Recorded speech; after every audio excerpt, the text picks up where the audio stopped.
दोस्तों, महाभारत में अर्जुन और श्री कृष्ण के बारे में तो आप जानते ही हैं। महाभारत का युद्ध समाप्त करने के लिए क्यों लेने पड़े थे हजारों जन्म? कौन थे नर और नारायण?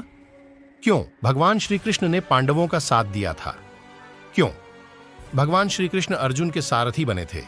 लेकिन क्या आपके मन में भी सवाल आता है कि जब भगवान श्री कृष्ण क्षण भर में महाभारत का युद्ध समाप्त कर सकते थे तो उन्होंने युद्ध क्यों नहीं लड़ा? आइए जानते हैं विस्तार पूर्वक। हेलो दोस्तों, स्वागत है आपका हमारे YouTube चैनल रहस्य में। आज हम आपको बता रहे हैं महाभारत का अनसुना रहस्य। महाभारत युद्ध की तस्वीरों में जब भी आपने देखा होगा, उसमें भगवान श्री कृष्ण को सारथी के रूप में ही पाया होगा। दरअसल महाभारत के महायुद्ध से पहले ही श्री कृष्ण ने कह दिया था कि वह महाभारत के महायुद्ध में शस्त्र नहीं उठाएंगे और न युद्ध करेंगे। पूरे महाभारत के दौरान कई विषम स्थितियां आईं, लेकिन श्री कृष्ण स्थिर चित्त बने रहे और उन्होंने अपना सुदर्शन चक्र नहीं चलाया और न ही किसी से युद्ध किया।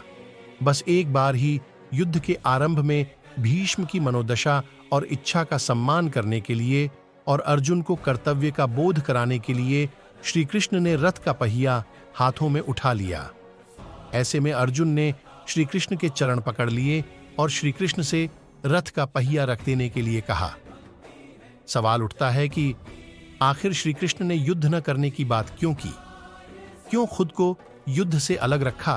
क्यों वह महज पार्थ यानी अर्जुन के सारथी बनकर मार्गदर्शक बने रहे?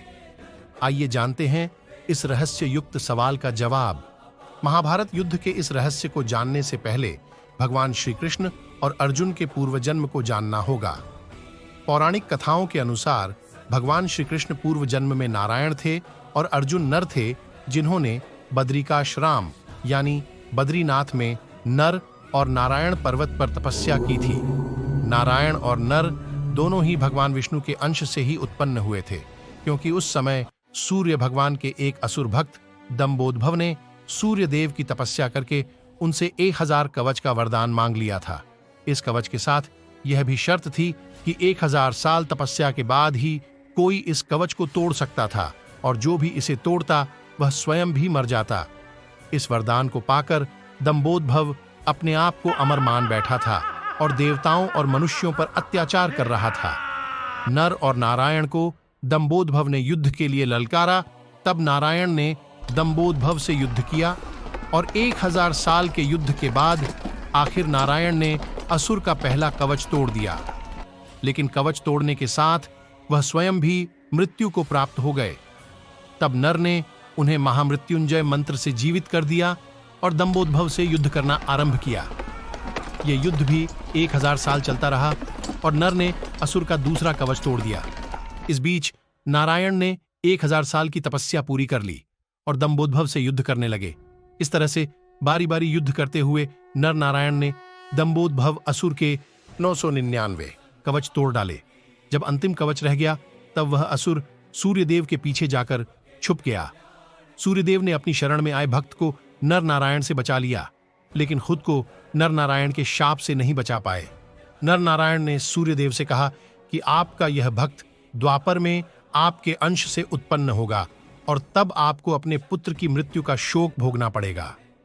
सूर्यदेव का वह असुर भक्त ही द्वापर में कर्ण हुआ, जो सूर्य के अंश से कवच कुंडल के साथ उत्पन्न हुआ था। नर ने 1000 वर्ष की तपस्या पूरी कर ली थी और दंबोदभव से अंतिम युद्ध करने की उनकी बारी थी। इसलिए नारायण ने अर्जुन से कहा था कि यह महाभारत का युद्ध तुम्हारा युद्ध है, तुम्हें ही यह युद्ध लड़ना होगा। इस युद्ध में मैं मार्गदर्शक ही हो सकता हूं। इस युद्ध को जीतकर तुम्हें कीर्ति की प्राप्ति होगी और धरती का सुख प्राप्त होगा। तुम अपना युद्ध नहीं लड़ोगे तो मैं भी तुम्हारी मदद नहीं कर पाऊंगा, क्योंकि कर्ण का वध तो केवल अर्जुन ही कर सकते थे, क्योंकि सूर्य के वरदान के कारण दंबोदभव को वही मार सकता था जिसने 1000 वर्ष तपस्या की हो। और कर्ण अगर जीवित रह जाता तो महाभारत युद्ध पांडव नहीं जीत पाते। इसलिए श्री कृष्ण स्वयं पार्थ के सारथी बने रहे। महाभारत युद्ध में भगवान श्री कृष्ण ने स्वयं युद्ध न करके अर्जुन को युद्ध के लिए आगे किया। इसके पीछे एक रहस्य यह भी है कि भगवान कहते हैं, मैं तो मार्गदर्शक हो सकता हूं, बुद्धि रूपी रथ का सारथी हो सकता हूं, लेकिन हर व्यक्ति के जीवन में अपना अपना युद्ध होता है, और जो अपना युद्ध स्वयं नहीं लड़ सकता है, भगवान भी उसकी मदद नहीं करते हैं। इसलिए हमेशा यह समझना चाहिए कि जब युद्ध हमारा है तो ये हमें ही लड़ना होगा। ईश्वर हमारे बदले आकर युद्ध नहीं लड़ेंगे। अगर सत्य की लड़ाई करेंगे तो ईश्वर सारथी बनेंगे, और अगर असत्य की ओर से युद्ध करेंगे तो वह आपके सारथी भी नहीं बनेंगे, और फिर कौरवों की तरह विनाश होना तय है। आपको यह कहानी कैसी लगी? Please do like, share and comment.